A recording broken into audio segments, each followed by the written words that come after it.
Okay, everybody, so we're gonna make a pinch monster today. I'll show you what he looks like right here. They're very silly, one of my favorite projects. Easy for kiddos and adults alike.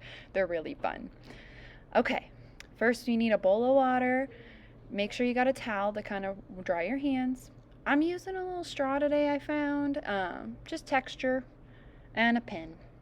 Household objects for anybody. And of course your clay and some paper to work on. First, what I like to do is separate my clay. I'm going to take this small chunk out. I'd say about a quarter, a third. But that's going to be used for details later. And what we're going to do is beat this ball of clay, the larger side, into an approximate sphere. It doesn't have to be beautiful and perfect. You just want a good spherical lump. Insert your thumb in the middle of your lump and start your pinch pot with a good pinching motion around the edges. You want to look like a crab claw. You pinch all around the edges, making them thinner and thinner until you get this bowl shape. You don't want to poke your thumb all the way through the bottom, so be careful of that. We're trying to get about, a half an inch or less thickness all around the sides, the bottom alike.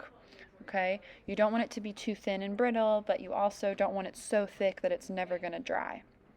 I'm just kind of smoothing out the sides there as I go. We'll have an opportunity to get him looking real cute. And then what you need to do is press him down on the table on one side. Press him down, and that makes it so one side is flat. See there? And I made a goofy shape for my mouth this time. Perfect. Now I have a flat bottom, so my bowl will rest on the side, and I have a funny shaped mouth. You don't have to do that. You can make it however you like, because you saw my first example I was holding up didn't have that little dip on the top of the mouth. Just make sure it doesn't wobble and it sits really nice and flat. Okay, now I'm getting into my other clay here, and we're going to start making some little details. I'm going to start with the eyes. The eyes are my favorite part. They're very silly. You can go for one like my sample. Today I think I'm going to do two.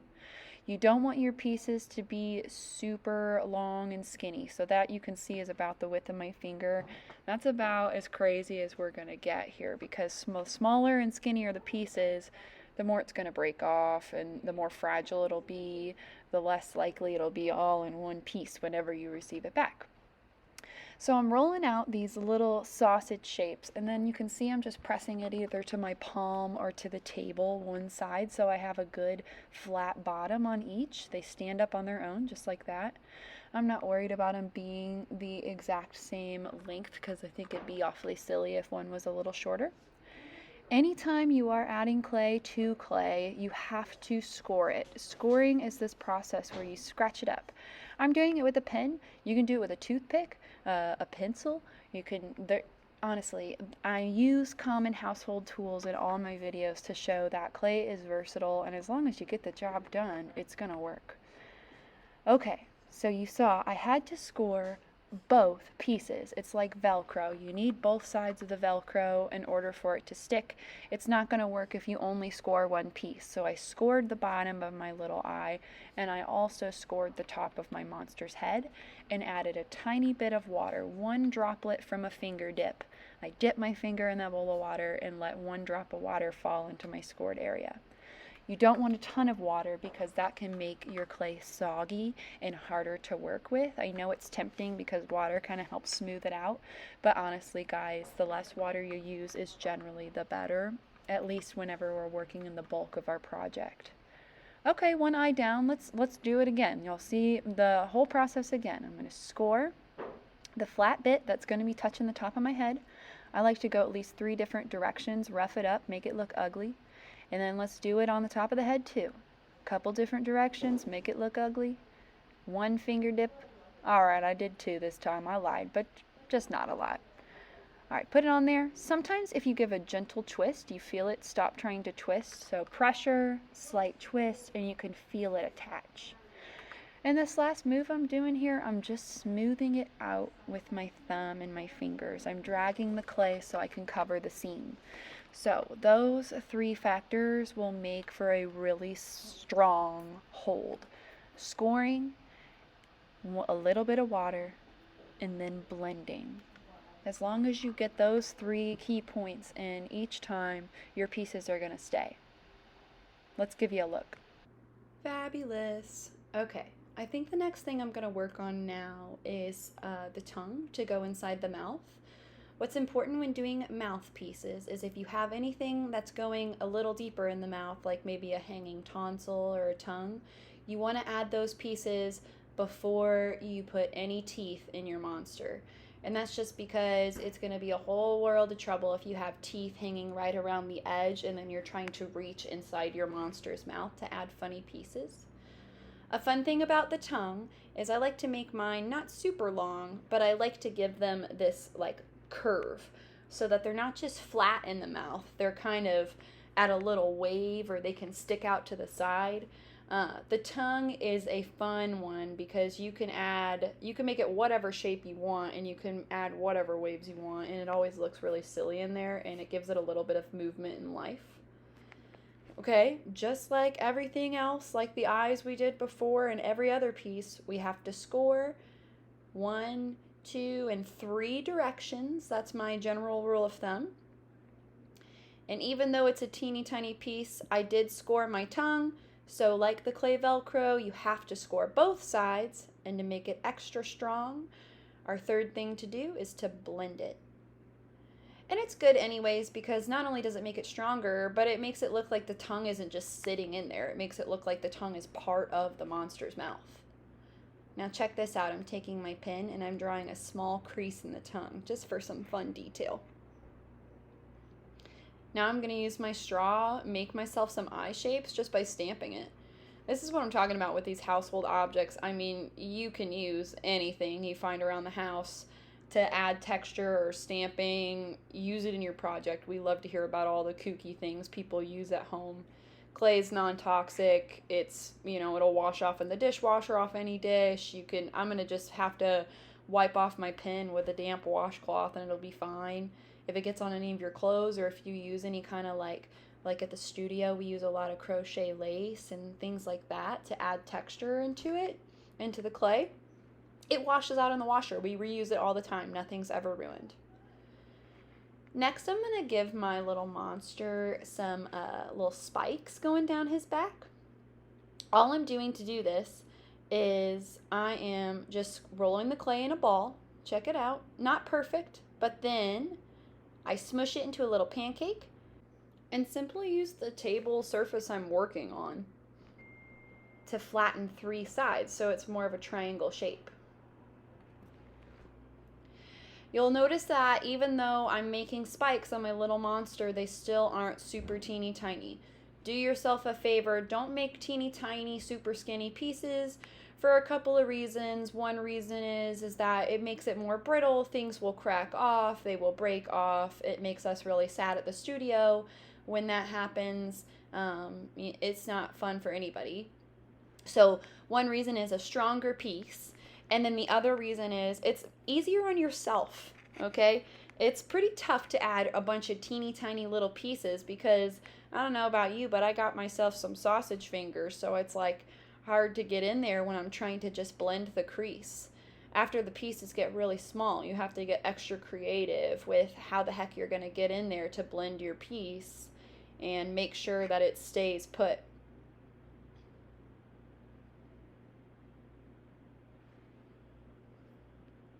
Just like everything else, I'm making sure to score. Even though this is just a small spike, I am not skipping that scoring, honey. I make sure to get that all done. No way am I going to skip that. If I skip that scoring, it's just going to fall right off. It doesn't matter if it stays on there today. It won't stay on there forever if you don't score it. And sometimes even we don't notice. If folks don't score and bring in their pieces, it's like all together, and then we put it in the kiln, and once it fires in the kiln, everything that wasn't scored honestly just falls off. We've opened the kiln before, and it is so heartbreaking to see what we thought was a full creation, and then we open the kiln to see all of the little details and pieces are just kind of sitting on the ground or are on the shelf next to the creation instead of on it anymore. It's not something that we can control ourselves. It's just something that we hope it's a direction everybody follows because there's not much we can do if it isn't scored. I'm just taking a second to smooth them out. I like to take an extra second to smooth all my pieces out. That really is what makes a piece look professional. I know that we're just doing a little monster, but if you just take a couple minutes here and there to smooth out the cracks, I promise your project is going to look 5,000 times better. Okay, my last spike didn't quite fit, so I just put it to the side. I'll save it for later. Who knows? But I think I'm going to give him some little arms this time. I'm going to give him a little tentacle arm. Check it out. Again, the pieces aren't super skinny. Tentacles are my favorite way to go just because that's an easy arm to add. You don't have to worry about a bunch of teeny tiny pieces for any kind of fingers. You can add fun details like little suction cups. It makes them look kind of alien and monster-like. Check it out, I'm pretty excited. This time, instead of putting the tentacles down low like I did on my first example I showed you, I'm going to put these guys up a little higher, almost like he's kind of holding them up in the air. Oh my gosh, yes, perfect. I'm so stoked. Okay, just like everything else, got a score. 3 different directions, that's my way to go. Same on the arm. Clay Velcro, you gotta have both sides for it to work. A little touch of water and put it on there. Remember, I like to do a gentle twist. It doesn't have to be aggressive. See, you didn't really see me trying to twist the arm off there. I was just kind of wiggling it, gently twisted it back and forth for a second. Blend that arm on there so it doesn't just look like a random Frankenstein attachment. These might be monsters, but they're not Frankenstein's monster.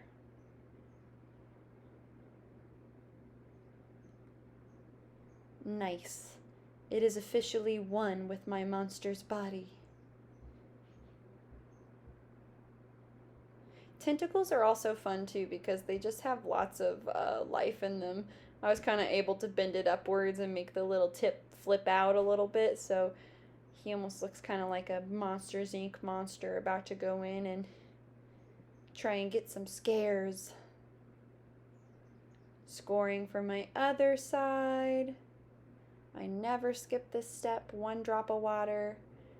Put that scored piece on there. Give it a gentle twist. And blend. Score, water, twist, blend. We'll have to make a cheer for that at Ceramic Cafe. Also, you guys, it's really worth noting that, like you can see, I'm making changes from my initial monster I showed you. Y'all are welcome to do whatever you like. I'm just showing you what I'm doing this time so that if you need some ideas or if you want to see how I'm executing my ideas, you can.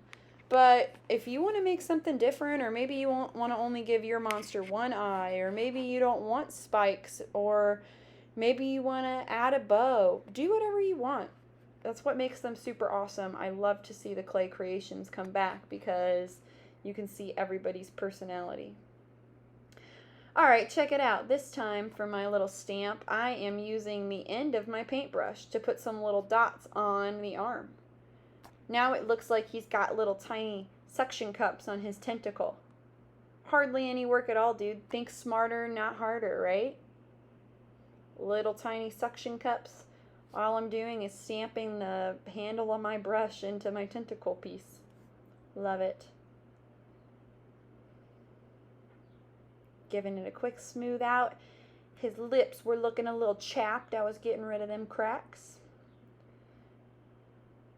Okay, so my monster is missing teeth. I'm going to give him some goofy looking people teeth this time. My original sample had little pointy teeth, but I think I'm going to make him with human teeth because it's just goofy in general. It makes the monsters look more friendly, like they're just here to have a good time. Less fearsome, I guess. Even though it's a small piece, I am scoring that tooth. I didn't ignore that step. All I did to make these teeth too is similar to the spikes. I just made a tiny ball, I rolled it in my palms, and then I flattened it into a little tiny pancake, and then smooshed the edges down so I made more of a square shaped pancake By using the surface of my table, I just flattened the edges of my pancake.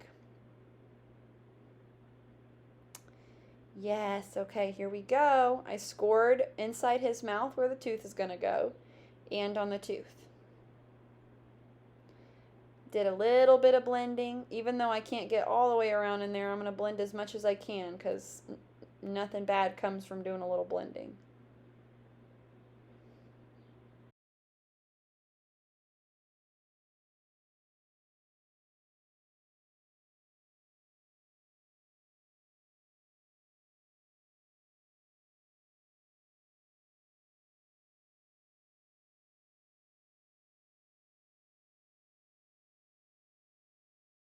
Okay, so since I blended my teeth, I'm going to use my pen and just barely draw a line, similar to how I did with the crease in the tongue. That just separates my teeth from the lip, almost gives it a gum line. That way it doesn't look like the teeth are just sprouting out from the shape of the lip. And then last but certainly not least, always get your name on the bottom of your clay creation so we know who the heck it belongs to. So I just used my pen and gently scratched the name Jenny in the bottom. And we're all done. Hooray! So here's my original design. I only had one eye, sharp teeth, a tongue in there. My tentacles are on the bottom. And my new guy has two eyes, little buck teeth, and his tentacles are on the top. They are the size of my finger. Remember, do not make pieces that are super duper skinny, otherwise they will pop off. And I gave them some spikes. Okay, we're all done. Hope you loved the video and hope to see you next time.